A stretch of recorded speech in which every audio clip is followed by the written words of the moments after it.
My husband tore up my diploma when I refused to quit my job and take care of his paralyzed brother. Your place is in the house, cooking and taking care of my brother. My name is Renata, I'm 32 years old, and until recently I believed I had a perfect life. I graduated with an accounting degree 6 years ago, the first in my family to earn a university degree. After countless sleepless nights studying while working part-time, I finally landed a position at a major firm. Last year I was promoted to finance manager, an achievement that cost me blood, sweat, and tears literally. I married Miguel 4 years ago. At first everything was wonderful. He supported my career, celebrated my accomplishments, even joked that he loved being with a powerful woman. We live in an apartment that we pay a shared mortgage on, nothing luxurious but our home. His family was always traditional, especially his mother Dona Mercedes, but Miguel seemed different, or so I thought. Everything changed 6 months ago when Javier, Miguel's older brother, had a car accident. According to the doctors, he would be partially paralyzed for an indefinite period. From that moment, the pressure began so subtly that I didn't even notice it at first. Renata, couldn't you ask to leave work early? Javier needs company, Miguel would say to me during breakfast. The women in my family have always taken care of their own, my mother-in-law reminded me in daily WhatsApp messages. At first I tried to balance everything, my work, visits to the rehabilitation center, housework that mysteriously doubled. One Tuesday I arrived exhausted after an important presentation. I opened the door to my apartment and found Dona Mercedes settled in my living room, reorganizing my things. This place is abandoned, daughter.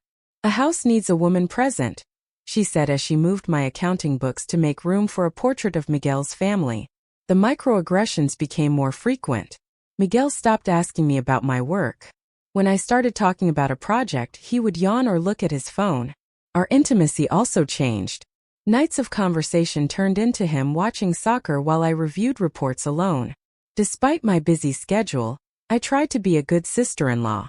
I visited Javier twice a week, brought him homemade food prepared at 5 a.m. before going to work, and even bought him a device so he could watch series during his recovery. The first direct blow came when Miguel canceled a dinner with potential clients that could have landed me a major account. My mother prepared a family dinner, and Javier will be there. Priorities, Renata, priorities, he told me in a tone I had never heard before. The tension exploded one Sunday during a family meal. I could feel the discomfort in the air. The sound of cutlery against the plate seemed amplified. My mother-in-law and Miguel exchanged knowing glances while Javier remained unusually quiet. Renata, we need to talk about something important, Miguel began while his mother nodded. Javier needs permanent care, and we've thought that the best thing would be for you to leave your job to take care of him. I felt as if a bucket of cold water had been thrown over me. But I have my career, I just got a promotion, I replied stunned. What's more important, your job or your family? My mother-in-law intervened. Carmen, my friend Pilar's daughter-in-law, left her position at the bank to care for her father-in-law with Alzheimer's. That's what a real wife does. I can't just quit. We've talked about buying a bigger house, we need both incomes, I said, my voice trembling. Money isn't everything, Miguel replied. My mother offered to help us financially if necessary. It's not just the money, Miguel. My career is part of who I am. Miguel's expression changed completely. He got up abruptly, went to our study, and returned with something in his hand. My framed diploma, the one that hung above my desk. This is more important than my brother's well-being, than our family, he shouted as he held my diploma aloft. Please, Miguel, let's talk calmly, I pleaded, getting up to try to take the frame from him. That's when he did it. He smashed my diploma against the edge of the table, breaking the glass and partially tearing the paper that represented years of effort and sacrifice. Your place is in the house, cooking and taking care of my brother. What did you get married for if you're not going to be a real wife? He roared as pieces of glass fell to the floor. My mother-in-law didn't seem surprised, just sighed as if I were a capricious child causing trouble. Javier looked down at his plate, avoiding eye contact. At that moment, something inside me changed. Tears wanted to come out, but I didn't let them. A sudden clarity washed over me as I picked up the pieces of my diploma from the floor. That night I couldn't sleep. I locked myself in the guest room while I listened to Miguel and his mother talking in low voices in the living room. Sitting on the edge of the bed, I sent broken voice notes to my best friend, Laura. I can't believe he broke my diploma. You know how hard I worked to get it. My dad worked double shifts to help me pay for the last semester. Laura responded immediately. Renata, this isn't normal anymore. It's abusive. You have to think about yourself. The hours passed, and my mind oscillated between indignation and guilt. Was I being selfish? Would a good wife really leave everything for her in-laws? My mother would never have tolerated something like this, but Miguel's had lived under those rules all her life. The next morning, Miguel came in with a cup of coffee and toast. His face showed regret, but not for what I thought. I'm sorry I lost my temper, he said, sitting next to me. But you have to understand that Javier needs us. Not a word about my destroyed diploma, not a real apology. At work I could barely concentrate. My phone kept ringing with messages from Miguel's family. A cousin of his wrote, "Family comes first, Renata. We're all making sacrifices for Javier." People I barely knew were weighing in on my life and my decisions. During the following weeks, I tried to keep the peace while observing that something didn't add up. Miguel would quickly put away his phone when I entered the room. Visits to Javier had strange and changing schedules. "You can't come today, they have to do tests on him," he'd tell me one day. "He's not receiving visitors today, doctor's orders," he'd say another. One Tuesday, while reviewing statements to pay bills, I found charges from an expensive restaurant on the same day that Miguel had supposedly spent all day at the hospital with Javier. When I asked him, he responded irritably that it had been a quick lunch with a colleague he had forgotten to mention. The pieces started to fit together when Daniela, my coworker, casually mentioned that her sister worked as a receptionist at the medical center where Javier was. "My sister says your brother-in-law is making great progress in physical therapy. It seems he'll be able to walk again soon." My heart raced. Miguel and his mother had told me that Javier could barely move his torso, that he would need permanent care for years. That same afternoon, I checked our accounts more thoroughly. I discovered large withdrawals, almost $4,000 weekly, without explanation. When I looked in the drawer where we kept important documents, I found something that left me frozen. A loan application in my name for $200,000. My signature was there, but I had never signed it. The next day I asked to leave work early.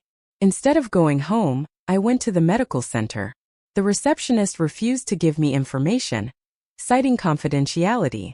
I waited almost 2 hours until I saw a nurse come out who had greeted me on previous visits. "Excuse me," I addressed her. "I'm Javier Mendoza's sister-in-law. I'm concerned about not being aware of his real progress." The nurse looked at me confused. "Haven't you been coming to his physical therapy sessions? He's progressing remarkably. Dr. Rivera thinks that in a month he could start walking with crutches." A lump formed in my throat. A month? But his brother and his mother had told me he would be bedridden for a long time. Bedridden? For God's sake, no. Javier can already stand with support. He's one of our fastest recovery cases. I decided to wait in the parking lot. 2 hours later I saw Miguel arriving. I kept my distance and discreetly followed him to a rehabilitation area. Through the window, I saw something that confirmed my suspicions. Javier was standing, supported by parallel bars, taking firm steps while a therapist guided him. Miguel was applauding, not at all surprised by this miracle. Driving back home, my phone rang. A message from Miguel's mother, but sent by mistake to a group that included my number. "Miguel, we need Renata to sign those papers before Friday. The commercial space won't wait any longer. And the initial investment has to be ready. Have you convinced her? If she doesn't leave that job, we won't get the money in time." It made sense now. They needed my savings and my signature for some family business. Javier's paralysis was the perfect excuse to manipulate me. Instead of confronting them immediately, I decided to play along a little longer. That Friday, I told them I was going to visit my parents and would be back in the evening. I left the house but stayed at the corner cafe. An hour later I returned silently, using the emergency key that I rarely used. I stealthily approached a spot where I could listen without being seen. "We can't wait any longer," my mother-in-law's voice said. "The owner of the place wants the full deposit before the end of the month, or we'll lose it." I'm doing what I can, Miguel responded, frustrated. But it's close with her damn job. I told you to marry someone more traditional, Dona Mercedes scolded. I always knew that career would be a problem. I already tore up her stupid diploma, and she still didn't understand, Miguel said with a coldness that chilled me to the bone. And what about the loan? Asked a third voice that I recognized as Javier's. We need her to sign it consciously, Miguel replied. I already forged her signature on the application, but for the final disbursement, I need her to go to the bank personally. Why don't we use the story that I need special treatments? Javier suggested. That's it. My mother-in-law encouraged. Tell her there's an experimental therapy that could make you walk faster. But it's not covered by insurance. And I really have to keep pretending that I can barely move when she's around? Javier asked, clearly uncomfortable. The doctor says that forcing an incorrect posture could delay my real recovery. It'll only be until we get the money, Miguel replied. Once we have the restaurant up and running, we'll tell her it was a physiotherapy miracle. By then, she'll have already left her job, and we'll be busy taking care of you and helping with the family business. I felt nauseous. The man I shared my life with had systematically planned to destroy my career, steal my savings, and put me in debt without my consent. All for a family business that they hadn't even had the decency to tell me about. And if she refuses? Javier asked. She won't, my mother-in-law replied confidently. We'll tell her she's a bad wife who's abandoning the family in difficult times. Guilt is powerful, son. No woman wants to be labeled as the one who didn't fulfill her duty. I'd heard enough. I left as silently as I had entered, with the evidence I needed and a clarity I had never had before. I didn't sleep that night. I stayed at Laura's house, reliving the words I had heard over and over again. With each passing hour, my initial shock transformed into determination. You need to protect yourself first, Renata, Laura told me as she served me tea. My cousin went through something similar when she got divorced. If they suspect you know something, they could empty the accounts. The next day I called in sick for 2 days at work, something I never did. My boss, noticing my altered voice, didn't ask any questions. My first stop was the bank, where I transferred my personal savings to a new account that I opened in my name only. Then I visited a lawyer that Laura recommended. What you're describing is fraud and economic abuse, explained the lawyer, Martín Salgado, as he took notes. Falsifying your signature is a crime, and the attempt to professionally isolate you is part of a pattern of control that we can argue in the divorce. The word divorce resonated in my head. Until that moment, part of me was still in denial, as if everything were a terrible confusion that could be resolved. But no, this was real. What should I do now? I asked, feeling small in that office. Don't confront them yet. Gather documents, secure your important belongings, and find a safe place to stay. We'll file a complaint for the forgery and a divorce petition simultaneously. That afternoon, while Miguel was at work, I returned to the apartment and methodically collected my personal documents, jewelry from my mother, irreplaceable photographs, and of course the pieces of my broken diploma. I also found and photographed the loan application with my forged signature. The hardest step was visiting my parents. My mother opened the door and knew immediately that something was wrong. What did he do to you? She asked directly. The tears I had held back for days finally flowed. Between sobs, I told them everything. My father, a generally calm man, had to go out into the garden to calm down. I always knew that boy wasn't what he seemed, he said when he returned. But the important thing now is you, daughter. This house will always be your home. My mother squeezed my hand. Remember when you doubted you could finish college? I told you then that you were stronger than you thought. Now I'm telling you again. With a plan and the support of my parents, I decided to confront the situation, but not in the dramatic way I had initially imagined. There would be no shouting or scenes. I would be calculated, like in the negotiations I handled at work. I returned home and acted normally for 2 days. Miguel noticed that I was distant but attributed it to our argument about my job. On Friday, I proposed preparing a special dinner and invited my mother-in-law and Javier. What's the occasion? Miguel asked, surprised by my apparent change in attitude. I've been reflecting on our priorities, I replied ambiguously. During dinner I waited patiently. The conversation flowed on trivial topics until my mother-in-law, emboldened by my apparent submission, mentioned the subject I was waiting for. Renata, Miguel told me you're reconsidering leaving your job to help with Javier. I took a sip of wine before answering. Yes, I've been thinking a lot about family priorities. In fact, I spoke with Dr. Rivera about Javier's condition. I saw Miguel and his mother exchange panicked glances. Dr. Rivera? Miguel stammered. It wasn't necessary to bother him. I already explained the situation to you. I know, but as part of the family, I wanted to understand exactly what Javier needs. The doctor showed me his progress in physiotherapy. It's amazing how well he's progressing, isn't it? The silence that followed was deafening. Javier looked down, visibly uncomfortable. I also reviewed our accounts, I continued calmly. I was concerned about some large withdrawals and I found something very curious. A loan application with my signature. Strange because I don't remember signing it. Renata, I can explain, Miguel began. Oh, I'm sure you can. Maybe it has something to do with the commercial space you mentioned in your conversation last Friday. The family restaurant you planned to open with my money while I took care of Javier. My mother-in-law's face turned into a mask of indignation. You were spying on us. No, Dona Mercedes.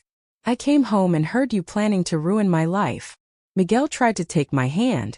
Love, it's not what you think. We were going to tell you about the restaurant. It would be for our future. I withdrew my hand. I've filed a complaint for the forgery of my signature. I've also started divorce proceedings. My lawyer will contact you next week. You can't do this to us, my mother-in-law shouted. After everything we've done for you. What exactly have you done for me? Lied to me, manipulated me, tried to steal from me. To my surprise, it was Javier who spoke next. I'm sorry, Renata, he said, his voice breaking. I never wanted to be a part of this. Mom and Miguel insisted on exaggerating my condition when you were around.